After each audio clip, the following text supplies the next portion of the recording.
People often ask me when I first fell in love with Madison Harper.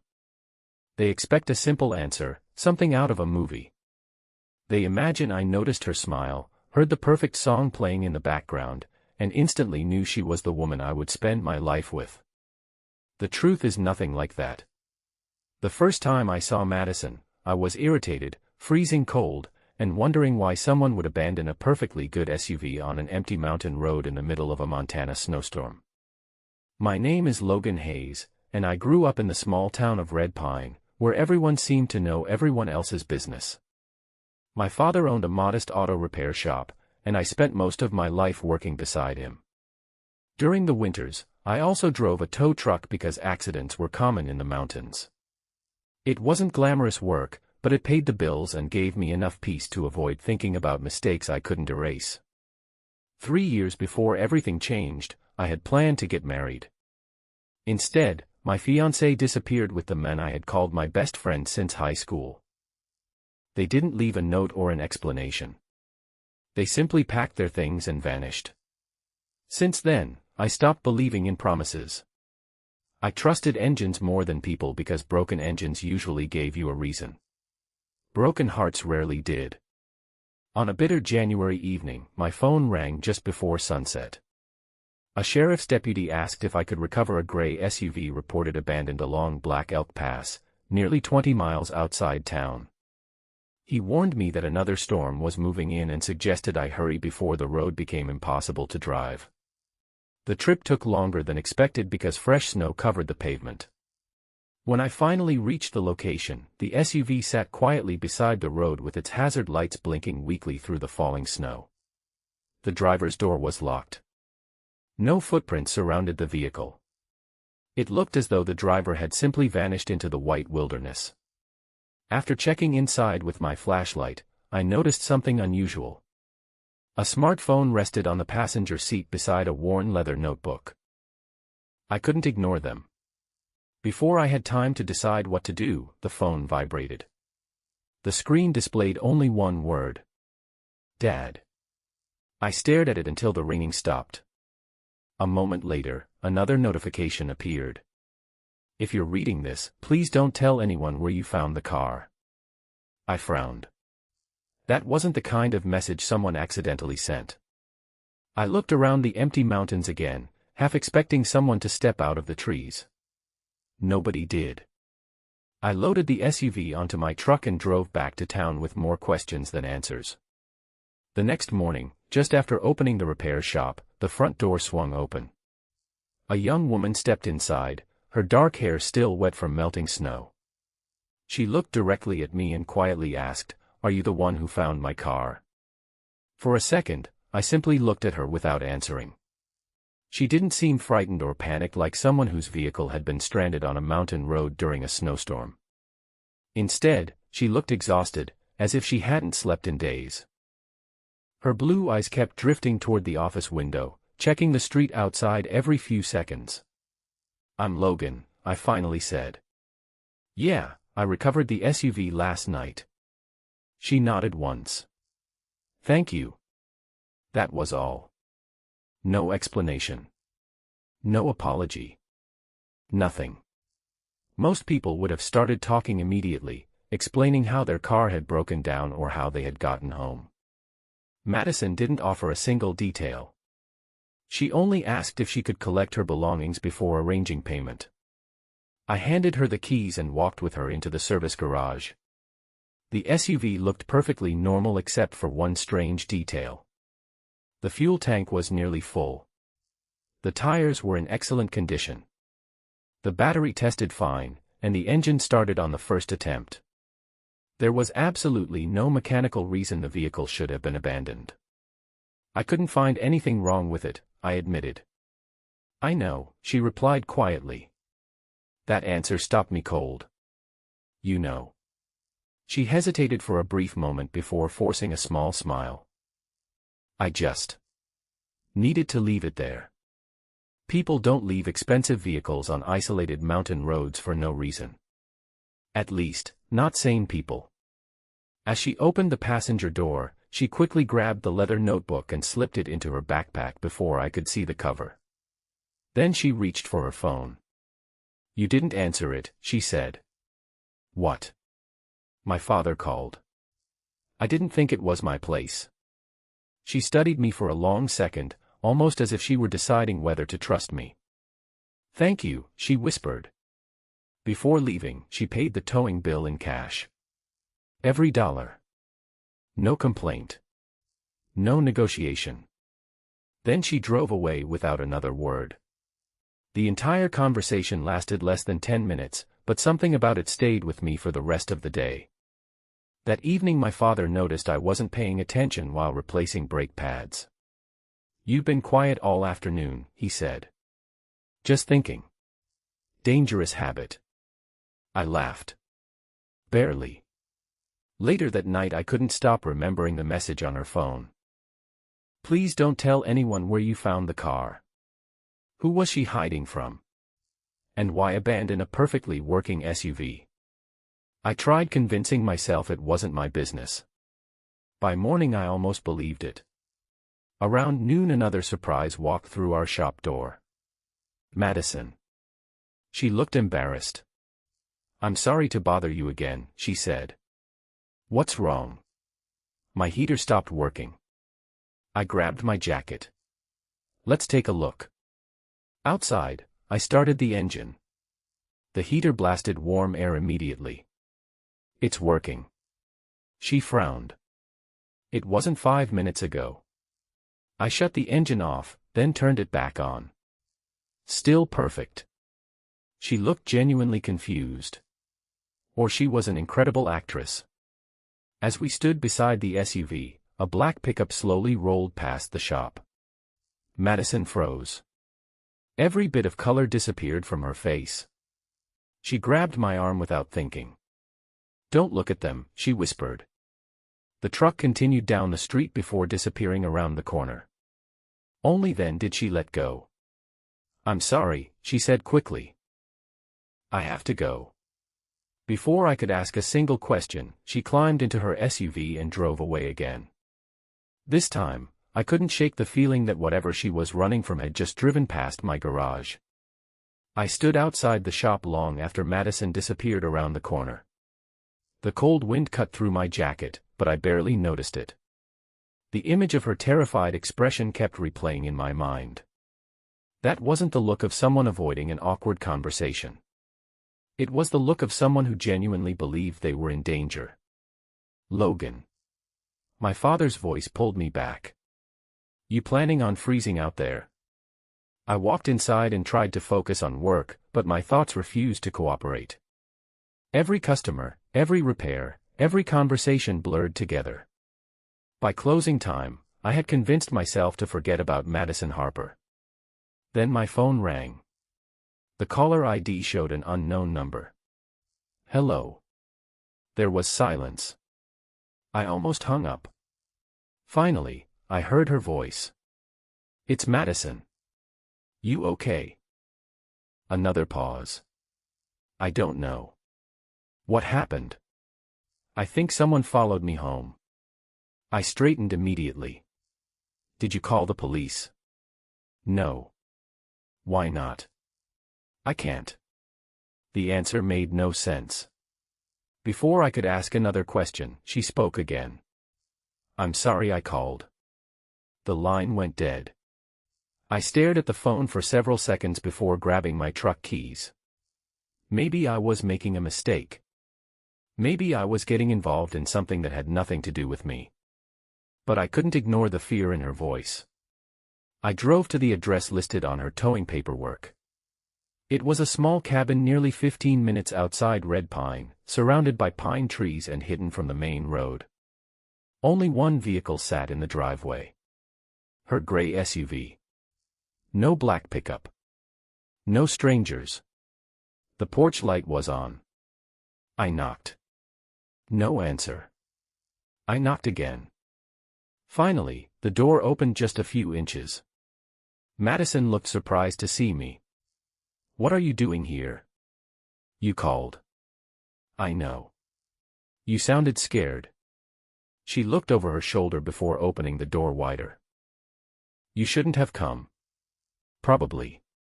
For the first time, she almost smiled. The cabin was simple but cozy. A fire burned quietly in the stone fireplace, and shelves filled with old books covered one wall. Everything looked perfectly ordinary. Until I noticed a little pink backpack resting beside the couch. I frowned. Madison followed my eyes. Before either of us could say anything, small footsteps echoed down the hallway. A little girl, no older than 6, appeared wearing oversized socks and holding a stuffed rabbit. She stopped the moment she saw me. "Who's he?" she asked softly. Madison knelt beside her. "This is Logan." The little girl studied me with serious eyes. "Is he nice?" "I think so." She nodded once, apparently satisfied, then disappeared back down the hallway without another word. I looked at Madison. "You never mentioned." "I know. I thought you lived alone." "I do." That answer only created more questions. She walked to the kitchen and poured herself a glass of water, her hands trembling slightly. "I need you to promise me something." "I don't make promises easily." "Fair enough." She took a slow breath. "If anyone asks." "You were never here tonight." I stared at her. "What exactly is going on?" She opened her mouth to answer. Before a single word came out, 3 loud knocks echoed through the front door. Someone was outside. Madison's face turned completely pale. She whispered only 2 words. "Don't move." The knocking came again, harder this time. Then a man's voice called from the porch. "Madison. I know you're home." Every instinct in my body told me that whoever stood on the other side of that door was the reason she had abandoned her SUV in the mountains. Every muscle in my body tensed as the man's voice echoed through the cabin. "Madison, open the door." The little girl peeked around the hallway corner again.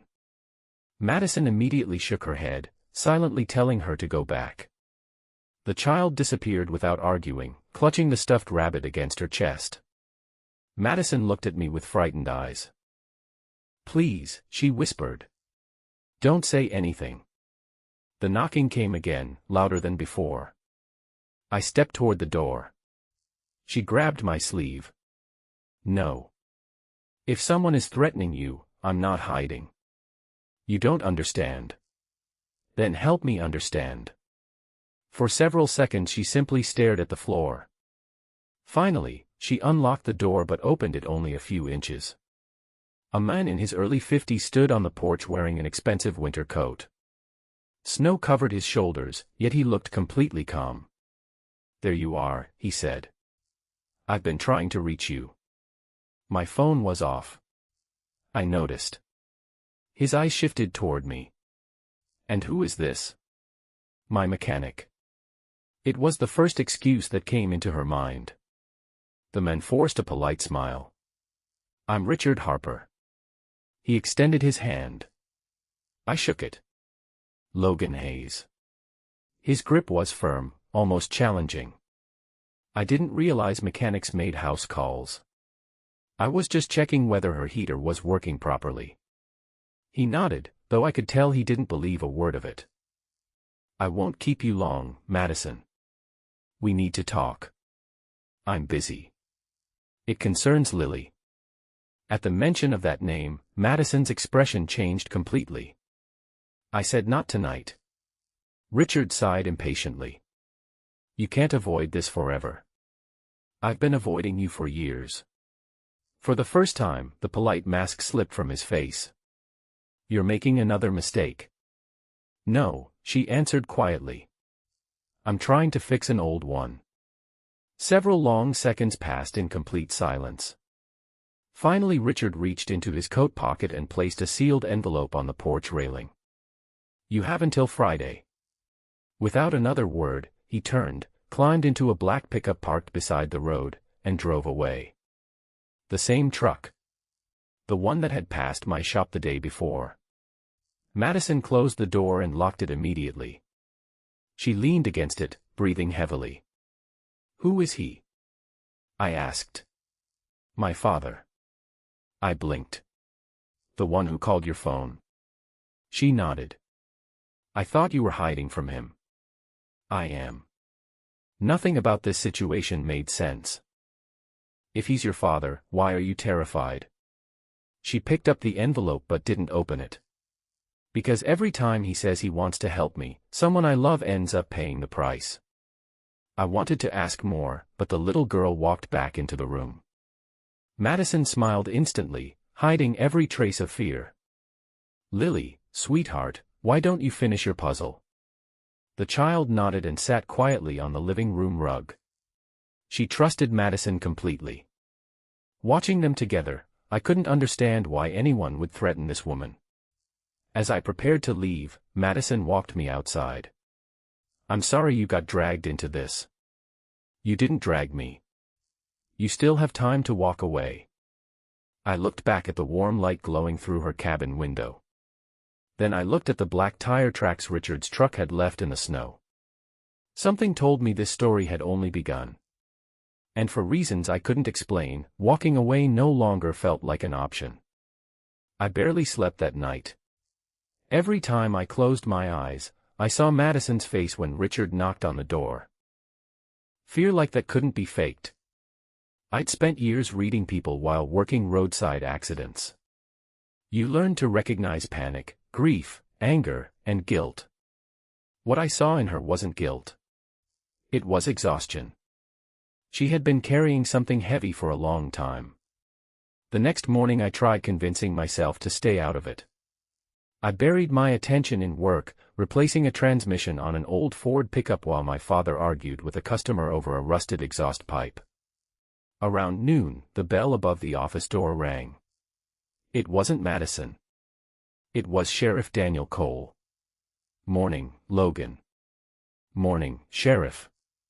He glanced around the shop before lowering his voice. I've got a strange question. Shoot. Have you done any towing jobs for Madison Harper recently? My stomach tightened. Why? He folded his arms. I'm asking the questions. I recovered her SUV a few nights ago. Anything unusual? I hesitated. The abandoned vehicle. The message on her phone. Richard. Lily. None of it felt like my story to tell. The car was fine, I finally answered. No mechanical issues. The sheriff studied my face for a moment. If you remember anything else, call me. He left without another explanation. The entire conversation lasted less than 2 minutes, yet somehow it left me even more uneasy. That evening I stopped at the grocery store on my way home. As I pushed my cart toward the checkout, I noticed Madison near the cereal aisle. She wasn't alone. Lily walked beside her, happily pushing a tiny shopping basket almost bigger than she was. For the first time since we'd met, Madison looked normal. She laughed when Lily insisted on buying marshmallow cereal. It was a genuine laugh. Warm. Unforced. I almost turned away, not wanting to interrupt. Then Lily spotted me. Logan. Half the store looked in my direction. Madison smiled awkwardly. So much for keeping a low profile. Lily ran over and wrapped her arms around my waist before I could react. You came. I was just buying groceries. Can you help us reach the hot chocolate? I looked at Madison. She shrugged with an embarrassed smile. I've already lost that argument. A few minutes later the three of us stood in line together, talking about everything except Richard, abandoned SUVs, or mysterious phone messages. For the first time, Madison seemed relaxed. Maybe she simply needed one ordinary evening. As we walked into the parking lot, that feeling disappeared. The black pickup sat across the street. Its engine was running. The windows were tinted too dark to see inside. Madison froze instantly. Get Lily in your truck, she whispered. What? Now? I didn't argue. I opened the passenger door, helping Lily climb inside. Before Madison could follow us, the pickup pulled away from the curb. Instead of driving toward us, it slowly continued down the street. Watching. Waiting. Then it disappeared around the corner. Madison stood perfectly still, staring after it. "Was that your father again?" I asked. She shook her head. "No." "Then who was it?" She swallowed hard before answering. "The man driving that truck. Isn't supposed to be out of prison." For a moment, I thought I had heard her wrong. "What do you mean he isn't supposed to be out of prison?" Madison kept staring at the empty street where the pickup had disappeared. "I mean exactly what I said." Lily leaned forward from the passenger seat of my truck. "Are we going home now?" Madison forced a smile that fooled no one. "Yes, sweetheart. Everything's okay." The little girl nodded, completely unaware of the fear surrounding her. I waited until she closed the passenger door before speaking again. "Madison, start from the beginning." She looked down at the grocery bags in her hands. "I can't." "You can. If I tell you everything, you'll leave." "I haven't left yet." Her eyes met mine for several long seconds. Finally, she sighed. "Follow us." Instead of driving to her cabin, she led me to a small overlook above Pine Lake. During the summer, tourists filled the area with campers and fishing boats, but in January the lake was frozen solid and completely deserted. Lily stayed inside the SUV with a coloring book while Madison and I stood near the wooden railing overlooking the ice. "My mother died 4 years ago," she began quietly. "I'm sorry." "So was I." She smiled sadly before continuing. "After the funeral, my father became obsessed with one thing." "What?" "Control." The wind carried snow across the frozen lake. "He wanted to decide where I lived, who I dated, where I worked. Everything. And you said no. I moved out." She looked toward Lily through the windshield. "Then something happened I never expected." "What?" "My older sister, Rachel, was killed by a drunk driver." I didn't interrupt. Lily is Rachel's daughter. Everything suddenly became clearer. "I've been raising her ever since." "I thought you said you lived alone." I lied. "Why?" "Because people ask questions." She wrapped her arms around herself against the cold. "My father never believed I was capable of raising Lily. He wanted custody the week after Rachel's funeral." "Did he get it?" "No." "So why is he still bothering you?" "Because he never stops." She reached into her coat pocket and handed me the sealed envelope Richard had left on her porch. "Open it." Inside was a formal letter from an attorney. It stated that Richard Harper was petitioning the court for full legal guardianship of Lily. The hearing was scheduled for Friday morning. 3 days away. "He thinks I can't provide a stable home," Madison said. "You have a home." "He says it's too isolated." "You have a job." "He says I work too much." "You love Lily." A tear rolled down her cheek. "He says love isn't enough." I folded the letter carefully. "What about the men in the pickup?" Her expression darkened. "His name is Victor Sloan. I've never heard of him." "I wish I hadn't." She hesitated before speaking again. "Victor worked for my father years ago." "As what?" "I honestly don't know. But he scared everyone." She looked back toward Lily once more.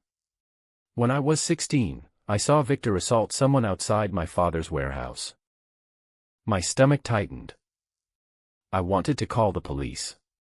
"What happened?" "My father begged me not to." "And you listened?" "I was a kid." She nodded slowly. "Victor went to prison a year later." "For assault?" "No." She took a shaky breath. "For murder." The cold suddenly felt much sharper than before.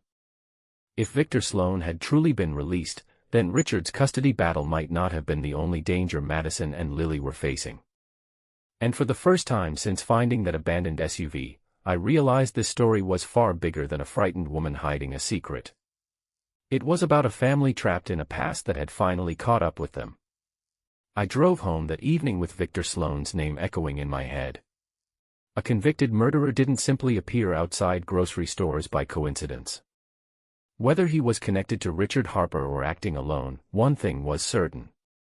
Madison and Lily were frightened for a reason. The following morning, I unlocked the repair shop before sunrise. My father noticed the dark circles under my eyes the moment he walked in carrying 2 cups of coffee. "You look terrible," he said. "I've had better nights." He handed me a cup. "Want to tell me what's going on?" I considered lying. Instead, I told him almost everything.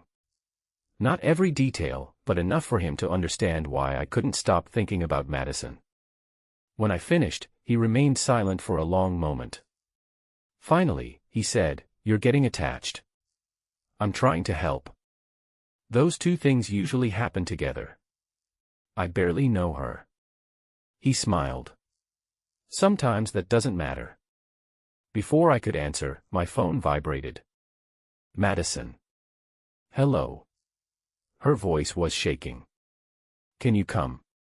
"What's wrong?" "I found something outside." "I'm on my way." 10 minutes later, I pulled into the driveway of her cabin. Madison was waiting on the porch. She didn't say a word. Instead, she pointed toward the front steps. A small cardboard box rested against the railing. There was no shipping label. No return address. Nothing. "Did you touch it?" I asked. She shook her head. "I found it this morning." I carefully opened the lid. Inside was Lily's stuffed rabbit. The same one she carried everywhere. Its left ear had been cut off. Beneath it lay a folded piece of paper. Only 5 words were written across the page. "You're running out of time." A chill ran through my body. This wasn't here last night. No. Did Lily see it? I hid it before she woke up. I folded the note and slipped it into my jacket. "We're calling the sheriff." Madison immediately shook her head. "No. Madison, this is a threat." "I know." "Then let the police handle it." Her eyes filled with tears. "You don't understand my father. This isn't about your father anymore." Before she could respond, another vehicle pulled into the driveway. Sheriff Daniel Cole stepped out. Neither of us had called him. He removed his hat as he approached. "I figured I'd find you here, Logan." "How?" "I stopped by your shop." He noticed the open box almost immediately. "What happened?" I handed him the note. His expression hardened as he read it. "Has anyone else been here?" "No," Madison answered quietly. The sheriff looked around the property before turning back toward us. "I need both of you to come to the station." "Why?" I asked. He hesitated. "About an hour ago, one of my deputies found Victor Sloane's pickup abandoned near Black Elk Pass. The same road where I found Madison's SUV." He nodded. "Engine still warm." "So where's Victor?" The sheriff's face grew even more serious. "That's the problem." He looked directly at Madison. "We found blood inside the truck." He paused just long enough for the silence to become unbearable. But Victor Sloane was nowhere to be found. The drive to the sheriff's station was almost completely silent. Madison sat beside me, staring out the passenger window while snow drifted across the highway. Lily had stayed with my father at the repair shop. He hadn't asked many questions, only promised to keep her safe until we returned. For the first time in days, I felt slightly relieved knowing she was somewhere Victor Sloane couldn't reach. Sheriff Cole led us into a small interview room. A map of red pine covered one wall, and a coffee pot sat untouched in the corner. He closed the door behind us. Start from the beginning, he said. Madison told him everything. The abandoned SUV. Richard's visits. The custody hearing. The threatening note. Even the black pickup outside the grocery store. The sheriff listened without interrupting, writing notes across a yellow legal pad. When she finished, he leaned back in his chair. There's one thing I don't understand. What? Madison asked. Victor Sloan was released from prison 6 weeks ago. Her eyes widened. Released? Yes. You said he escaped. I never said that. She looked completely confused. I checked the state records this morning. He was granted parole. I frowned. Then why tell people he wasn't supposed to be free? Madison lowered her head. Because my father told me Victor would never leave prison. The room fell silent. Sheriff Cole folded his hands. I think someone has been lying to you for a very long time. A deputy knocked on the door. Sheriff, we found something. Cole excused himself. The moment he stepped outside, Madison covered her face with both hands. I don't know what's real anymore. I moved my chair closer. Look at me. She slowly lifted her head. We'll figure it out. You don't know that. No. Then why do you sound so sure? Because I've spent my whole life fixing things everyone else gave up on. A small smile appeared despite everything. I noticed. The sheriff returned carrying a clear evidence bag. Inside was a silver key. I recognized it immediately. The leather notebook, I said. Madison's face turned pale. What about it? The key was inside Victor's truck. She stood so quickly her chair nearly fell over. That's impossible. You know what it opens. She hesitated. Then nodded. A storage unit. What is inside? I've never looked. Why not? Because my mother told me never to open it unless something happened to her. And something did. I know. She stared at the evidence bag. I was afraid. Sheriff Cole placed the key on the table. The storage facility confirmed the unit is still active. He looked directly at Madison. If there's evidence connected to Victor Sloan or your father, we need to see it. She closed her eyes for several seconds before answering. Okay. An hour later the three of us stood outside an aging storage complex on the edge of town. Rows of metal doors stretched across the snowy lot. Madison's hands trembled as she inserted the key into Unit 117. The lock clicked open. She slowly pulled the door upward. Dust filled the air. Inside sat old furniture, sealed boxes, family photographs, and a wooden chest covered by a faded blanket. Everything looked forgotten. Ordinary. Until Sheriff Cole noticed a steel safe hidden behind the chest. Someone had recently wiped the dust from its handle. Which meant only one thing. We weren't the first people to enter that storage unit after all. For several seconds, none of us moved. The storage unit was completely silent except for the faint rattle of the metal door in the winter wind. Dust covered nearly every box stacked against the walls, yet the safe behind the wooden chest looked different. The handle was clean, and fresh footprints marked the concrete floor leading straight to it. Sheriff Cole crouched beside the safe. Someone's been here recently. Madison swallowed hard. I've never opened it. You've had the key all these years? She nodded. My mother made me promise I wouldn't come here unless I absolutely had to. The sheriff examined the lock. It isn't damaged. So whoever came here had a key, I said. Or knew the combination.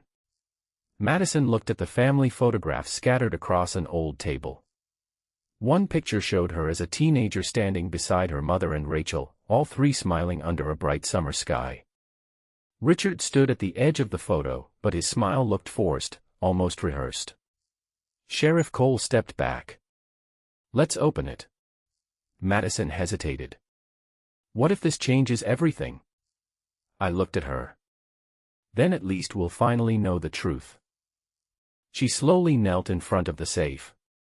With trembling fingers, she turned the dial. Left. Right. Left again. A loud click echoed through the unit. She pulled the heavy door open.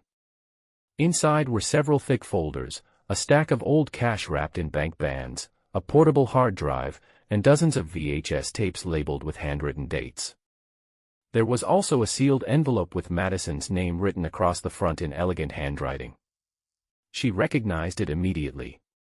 My mother's. Tears filled her eyes as she carefully opened it. The letter inside was several pages long. She silently read the first paragraph before covering her mouth. "What does it say?" I asked gently. She took a deep breath. My mother knew she was dying. The sheriff remained silent. Madison continued reading. She says, "If I'm holding this letter, I can no longer trust Richard." The words hung in the air. She turned another page. She says Richard had been hiding illegal business deals for years. And Victor Sloan worked for him. Sheriff Cole's expression hardened. What kind of business? Madison kept reading. My mother doesn't explain everything. She only says she collected proof because she feared Richard would eventually destroy our family. I picked up one of the folders. Inside were property records, bank statements, and copies of contracts with signatures from Richard Harper and Victor Sloan. Sheriff Cole carefully took the folder from my hands. This could be important evidence. Before anyone could say another word, a loud engine roared outside. We all turned toward the open storage door. A black pickup skidded to a stop across the parking lot. The driver's door flew open. Richard Harper stepped out. He wasn't alone. Two men climbed out behind him.